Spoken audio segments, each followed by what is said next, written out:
Let's try a face transplant tutorial on Photoshop CS6. So if you search for Obama, you can actually click on images and then click on search tools and choose a large image. And when you're dealing with feathering and face transplants, face swaps, you generally want to work with large images.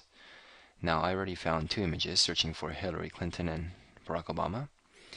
And the idea of you clicking on original image, you should be able to see it. And notice the lighting. The lighting here and the lighting here are pretty straight on. You don't see any dark shadows. So ideally, the two images you want to do a face swap with would have similar lighting. You don't want the light from one side and the light coming from another. Generally, the people are looking in the same direction. So you copy these and you paste it into Photoshop. So you go File, New, and then OK, and then you paste it. We have Hillary Clinton first, and we have Obama next. Right-click, copy image, go to Photoshop, and you go Edit, Paste, Control-V. And what is it going to take for Obama to win for a three-peat? It's going to be a new haircut, and a new hairstyle. And what more beautiful hairstyle than Miss Clinton? So we have the Obama layer on top. We're going to choose the lasso tool. Now feel free to use any type of selection tool you wish, whether it be the polygon lasso, which is generally, it might be easier to work with, or even the pen tool. The feather setting applies to all of these tools. So I'm going to choose a feather setting of 40, and I'm going to go around the main features and get these nice lines in around his cheeks, but I'm just mainly getting the inside of his eyes. There we go. I'm going to go Edit, Copy. I no longer need this layer, so I'm going to throw it in the garbage. Just garbage it. And I'm going to go Select, Deselect, or Control D. I don't need that. And I'm going to Edit, Paste. So I pasted the Obama layer on top. I'm going to press Control T to transform. And notice how you can resize it. And you can even press Enter to confirm it. You can press V or click on the Move tool to move it around. If you want to change the opacity on this layer to say 50%, enter, you can kind of see through it, so it might be a bit easier to match things up. So I can try to match things up nicely and then change the opacity back up, crank it up to 100%, so I cover it. So this is where we might want to make it a bit bigger. Control T to transform it. Just make it a little bit larger. It's probably a bit better. And try to align it up again. This is not too bad. But you can see it's cutting into the hair a little bit. This is where you might want to refeather. So instead, because it's so close to the edge, and a large feather setting will generally make things very soft, you want to change it to 20. And I'm going to go around it again, just because it's a smaller feather setting. I'm going to try to clean out just the sides here.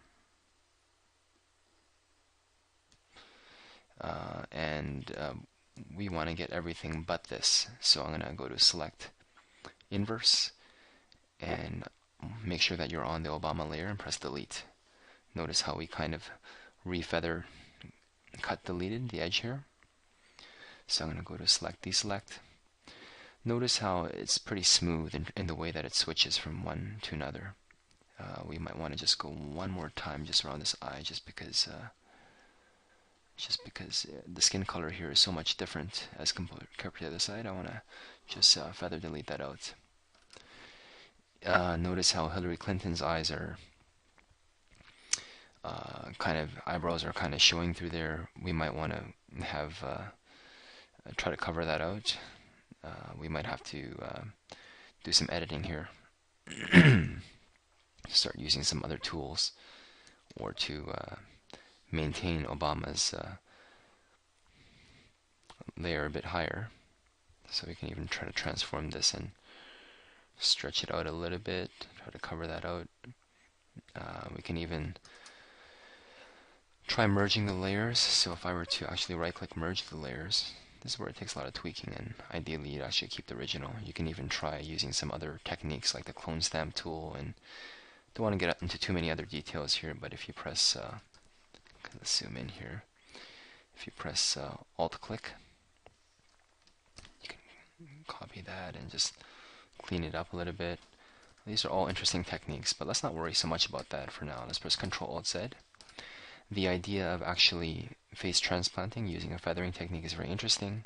Something else you might want to consider trying is going to try to match the color. So if you go to Image, adjust Hue Saturation, try dragging the color around until you get the closest color possible, and then drag the saturation bar around just to match it a bit better here. It's pretty close.